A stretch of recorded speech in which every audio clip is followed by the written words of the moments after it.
இன்று தமிழ்நாடு மட்டுமல்ல, இந்தியா மட்டுமல்ல, நம்ம உலகமே சேர்ந்து எதிர்பார்த்து காத்து கொண்டிருக்கக்கூடிய ஒரு விஷயம் என்ன அப்படின்னு பார்த்தீங்கன்னா, இப்போ பயங்கர ட்ரெண்டிங்கில் இருக்கக்கூடிய விஷயம்னா அது நம்ம வேட்டையன் பற்றி தான். இந்த வேட்டையன் படத்தில் ரஜினிகாந்த் அவர்கள் ரொம்ப ஆக்டிவாக, அதாவது ஒரு 70 வயது ஆன பிறகு அவருடைய வயது அப்படிங்கிறத ஒரு குறிப்பிடாமல் ஒரு இளைஞனை மாதிரி ஒரு ஆக்டிவாக ஒரு படம் நடிச்சிருக்கிறாரு. ஒவ்வொரு படத்துலையும் ஒவ்வொரு எதிர்பார்ப்பு கொடுத்துக்கிட்டு இருக்கும்போது இந்த வேட்டையனில் பயங்கர எதிர்பார்ப்பு லைக்கா ப்ரொடக்ஷனில் எதிர்பார்ப்பு கொண்டு இருக்குது. அந்த வேட்டையன் சினிமாவில் நடித்த ஒவ்வொரு நடிகரும் நிறைய விஷயங்களை பற்றி பேசியிருக்கிறாங்க. அவங்க பேசின அனைத்துமே பாசிட்டிவாக தான் இருக்குது, எந்த ஒரு குறையும் இல்லை. ஆடியோ லான்ச் பார்த்தோம். அதற்கப்புறமா இன்று நம்ம எல்லோரும் ட்ரெய்லரும் பார்த்துட்டோம். 2 நிமிடத்துக்கு மேல் அதிகமாக ஒரு ட்ரெய்லர் ஓடி இருக்குது. இந்த ட்ரெய்லரை பார்க்கும்போது சூப்பர் ஸ்டார் ரஜினிகாந்த் ஒரு என்கவுண்டர் ஸ்பெஷலிஸ்ட், முக்கியமாக என்கவுண்டர் ஸ்பெஷலிஸ்ட், எல்லா இடத்துலையும் பரவலாக இப்போ நடந்து கொண்டு இருக்கக்கூடிய ஒரு மிக முக்கியமான தவறுகள், அந்த தவறை பற்றி தான் இந்த படமே இருக்குது. இந்த படத்தில் அந்த தவறு வேண்டாம் அப்படின்னு சொல்லி அந்த ட்ரெய்லர் பார்த்திங்கன்னா தெரியும். இது வேண்டாம் அப்படின்னு சொல்லி கொண்டு இருக்கிறாங்க.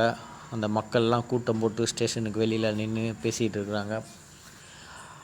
இதை ரொம்ப இஷ்யூவானதும் போலீஸ் அதிகாரியோ ஒரு கவர்மெண்ட் ஆஃபீஸர் இது ரொம்ப இதாகிடுச்சு, இதை சரி பண்ணணும் அப்படின்னு சொல்லி பேசும்போது ஒரு போலீஸ் அதிகாரி அமிதாப் பச்சன் அவர் என்ன சொல்கிறாருன்னா, நீங்கள் சீக்கிரமாக ஒரு வாரத்துக்குள்ளே இந்த பிரச்சனையை நம்ம க்ளோஸ் பண்ணி ஆகணும், இல்லைன்னா ரொம்ப இஷ்யூ ஆகிடும் அப்படின்னு சொல்லி அவர் ஒரு வேகத்தில் பேசுகிறாரு.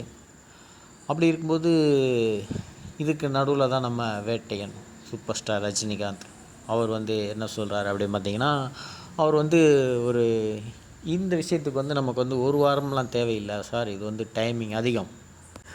ஸோ டைமிங் அதிகம், இதை நம்ம ரொம்ப சீக்கிரமாக முடிச்சிடலாம், 2-3 நாளில் இதை முடிச்சிடலாம் அப்படின்னு சொல்லி அவர் தலைமை அதிகாரிகிட்ட அவர்கிட்ட சொல்லிவிட்டு போயிடுறாரு. அப்போ ஒரு பெரிய மீட்டிங் போட்டு பேசுகிறாங்க. எல்லா போலீஸ் அதிகாரியும் இருக்காங்க ஒரு ஹாலில். அவங்க பேசுகிறாங்க. அப்போ நம்ம இதை உடனே ஆப்ரேஷன் பண்ணுறோம் அப்படின்னு சொல்லி ஸ்டார்ட் பண்ணுறாரு. வேட்டையன் அவருடைய வேட்டையை ஸ்டார்ட் பண்ணுறார். குறி வச்சா ஏற விழணும். இந்த வசனம் இந்த டைலாக் இந்த இடத்துல தான் வருதுன்னு நினைக்கிறேன். மிக அற்புதமான ஒரு நடிகர், ரொம்ப பாசிட்டிவாக போய்கிட்டு இருக்குது. உலகமே கொண்டாடி கொண்டு இருக்குது. ரொம்ப சீக்கிரத்தில் இன்னும் 8 நாட்கள் தான் இருக்குது. 8 நாள்னு கூட சொல்ல முடியாது. ஏன்னா 8வது நாள், இன்னிலேருந்து 8வது நாள் படம் வந்துடும். ஸோ அது 7 நாள் தான் இருக்குது. அதையும் நீங்கள் பார்க்கணும். இன்னும் சரியாக 7 நாட்கள், 7 தினங்கள் தான் இருக்குது. எதிர்பார்ப்பு பயங்கர எதிர்பார்ப்பு. ஏன்னா அது இல்லாமல் போயிடக்கூடாது அப்படிங்கிற ஒரு விஷயத்தை கணக்கு பண்ணி, ஏன்னா படங்கள் அப்படி இருப்பதனால தான் இவ்வளோ எதிர்பார்ப்பு அவங்க கொடுத்துருக்குறாங்க. நம்ம ஆடியோ லான்ச்சில் பார்த்தாலும் அப்படி தான் இருக்குது. இப்போ இந்த படத்துக்கு சர்டிஃபிகேட்டும் கொடுத்துட்டாங்க, நம்ம பார்த்துட்டோம். UA ஆக்ஷனும் இருக்குது, நார்மலான ஒரு குடும்பத்தோடையும் பார்க்கலாம், ஒரு இதுவும் பார்க்கலாம், அந்த மாதிரி ஆக்ஷனாகவும் இருக்கும். அப்படிங்கிற மாதிரி ஒரு படம் தான் இது. இந்த படத்தை எடுத்திருக்கிறாங்க TJ ஞானவேல் அவர்கள். இதில் இசையமைச்சிருக்கிறாரு நம்ம இளைய புயல் அனிருத். சரிங்களா, இசை இளைய புயல் அனிருத் அவர் இசையமைச்ச இந்த திரைப்படம் மக்களுக்கு இடையில் ரொம்ப ஒரு பரபரப்பான ஒரு சம்பவத்தை தான் ஏற்படுத்திக்கிட்டு இருக்குது. அண்ணன் சொடக்கு போட்டால் சம்பவம் அப்படிங்கிற மாதிரி ஒரு ரொம்ப எதிர்பார்ப்பான ஒரு சம்பவத்தை இந்த ரஜினி ஏற்படுத்தி கொண்டே இருக்கார். இந்த சூழ்நிலையில் இப்போ திடீர்னு பார்த்திங்கன்னா அவர் ஒரு ஷூட்டிங், கூலி திரைப்படத்துக்கு ஷூட்டிங் போன இடத்துல உடல்நிலை சரியில்லாமல் போய் ஹாஸ்பிட்டலில் நம்ம அப்போலோவில் அட்மிட் பண்ணியிருந்தாங்க. அப்போ டாக்டர் இன்னும் 2 நாளில் சரியாயிடும், நீங்கள் வீட்டுக்கு கூட்டி போயிடலாம், அதுக்கு பிறகு ஆக்டிவாக நார்மலாகிடுவார் அப்படின்னு சொல்லி எல்லாமே ஆப்ரேஷன்லாம் செஞ்சு முடிச்சிட்டாங்க. ட்ரீட்மெண்ட்லாம் கொடுத்துட்டாங்க. என்ன ஆப்ரேஷனுங்கிறத ஃபுல் தெளிவாக நம்ம அடுத்ததில் பார்க்கலாம். ட்ரீட்மெண்ட் முடிஞ்சிச்சு. தலைவர் ரஜினிகாந்த் ரொம்ப தரமான ஒரு சம்பவத்தை எதிர்பார்த்து நமக்கு கொடுப்பதற்காக இருக்கிறாங்க. இதில் பகத் பாசில் அவர் வேறு இருக்கிறார். அவர் தான் மெயினான வில்லன். பார்த்தா இது வரைக்கும் நம்ம நம்ம பார்த்த அந்த ஆடியோ லான்ச்சிலேருந்து கொஞ்சம் விஷயங்கள்லாம் ஒரு சில பாடல்கள்லாம் போட்டுட்ருந்தாங்க. அதில் சின்ன சின்ன பிட்டுலாம் வந்தது. அதில் வந்து ஃபஹத் ஃபாசில் வந்து ஒரு காமெடி ஆக்டர் மாதிரி சும்மா சாதாரணமாக நடந்து போகிற மாதிரி இருக்கும். ஆனால் இப்போ இந்த ட்ரெய்லரில் வந்து நம்ம பார்க்கும்போது தான் தெரியுது, அவர் வந்து ஒரு காமெடி ஆக்டர் மாதிரி தெரிகிறார். அவர் அதில் சொல்லுவார், ஒரு கொலைகாரன் ஒரு கொள்ளைக்காரன் அப்படின்னா முகமுடி போட்டுட்டு ஒரு டெரர் மாதிரி இருக்கணும் அப்படிங்கிற அவசியமே இல்லை, மூளை இருந்தால் போதும் அப்படின்னு சொல்கிறாரு நம்ம ஃபஹத் ஃபாசில். ஸோ அவர் வந்து மூளையை யூஸ் பண்ணால் எல்லாருமே டெரர் ஆகிடலாம் அப்படிங்கிற மாதிரி அவர் சொல்கிற அந்த ஒரு காமெடியான ஒரு விஷயந்தான் ரொம்ப நம்மளை எதிர்பார்க்க வைக்கிது. இதில் அவர் தான் மெயினான வில்லன் நினைக்கிறேன்.